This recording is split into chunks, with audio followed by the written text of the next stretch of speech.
Hey guys, so I did something a bit crazy and I bought an iPad Air in 2024. And let me tell you why.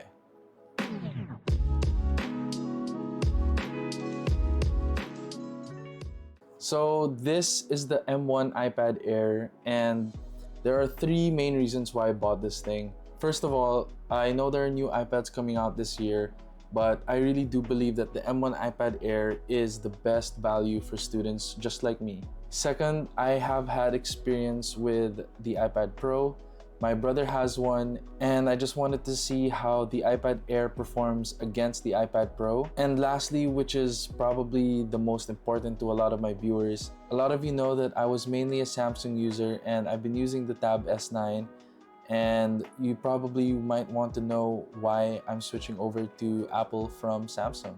Okay, so first of all, I am entering the final months of being a college student, and I have been taking the iPad to my classes for the past week now, and so far I'm super happy with it, and I've gotten a lot of use out of this thing. And I believe that an iPad is probably one of the best tools a student can have in school, especially when you pair this thing with something like the Apple Pencil. This machine becomes such a good note-taking tool, design tool, study tool, and overall will probably satisfy maybe 80% of your needs as a student. And I know that it's 2024 and you have iPad Pros that have Apple's M2 chip, or you have 12.9-inch iPads, but I really believe that for a student that just needs an iPad and for everyday use, this iPad is probably the best value because it can basically do all those things that you need it to do. I mean, this iPad does have the M1 chip,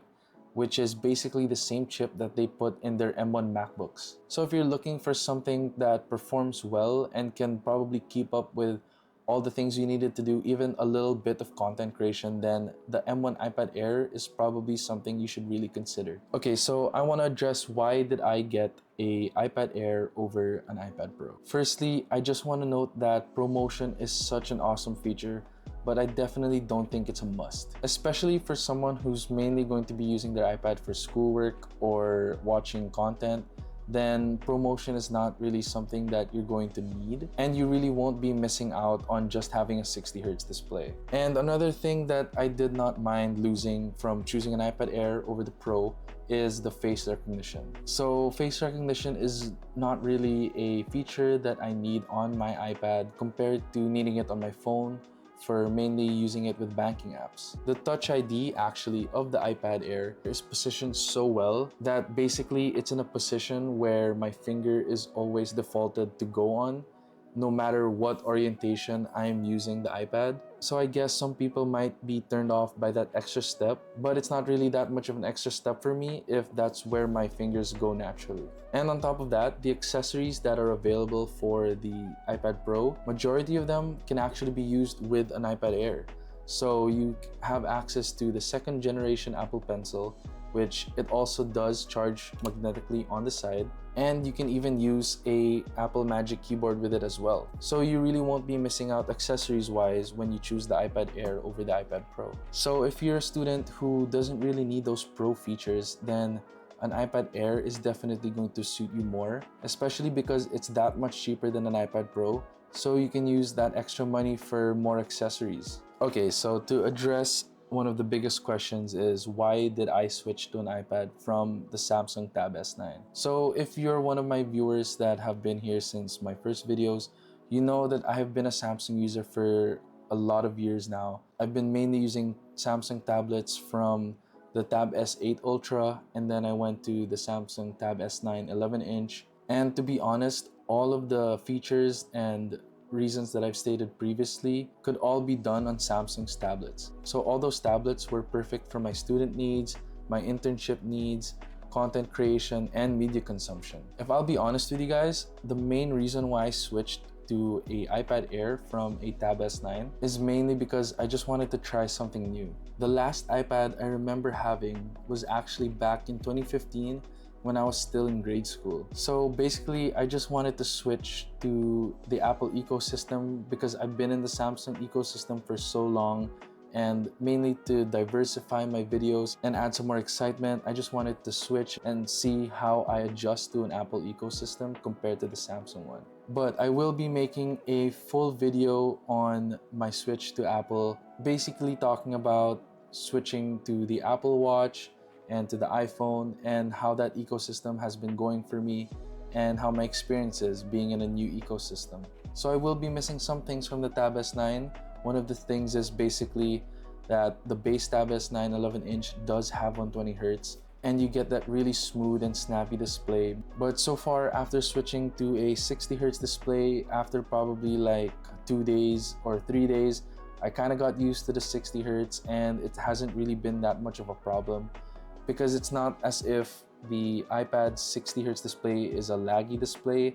It's pretty good for 60Hz, and after using it for quite a while, you probably wouldn't even notice. And another thing that I will definitely miss is the fact that all Samsung tablets come with the S Pen, compared to the iPad where you have to spend a little bit extra just to get this Apple Pencil. But that's just something I had to do, and I can't have an iPad without having the Apple Pencil because I really need this to be taking notes and for planning videos and just writing stuff down when I need to.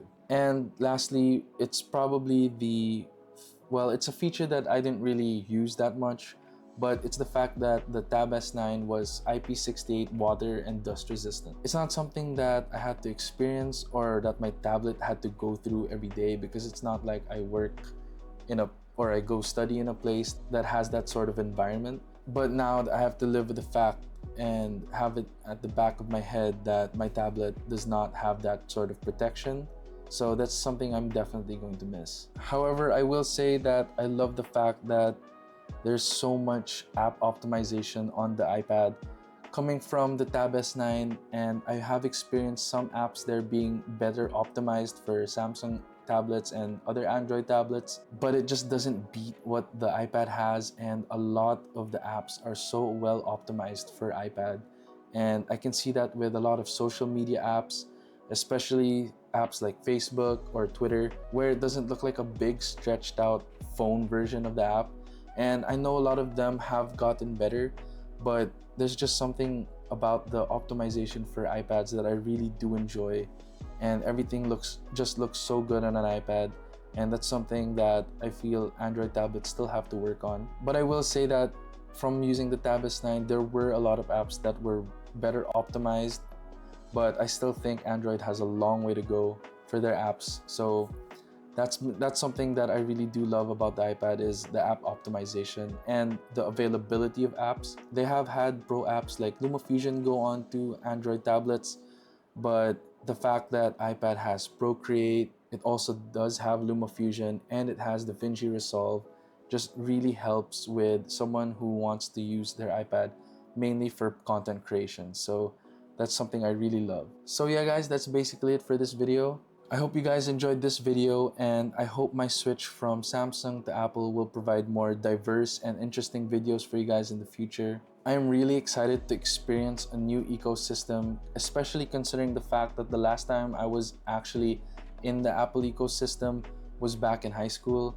And I have been keeping Apple products around, but I was never really in the ecosystem. I was mostly in Samsung. But this is something that's really exciting, and I hope I can provide really good content for you guys on this switch. But yeah guys, that's gonna be all for this video. I hope you guys enjoyed it. Please leave a like, comment, and subscribe, and I'll see you guys in my next video. Bye guys!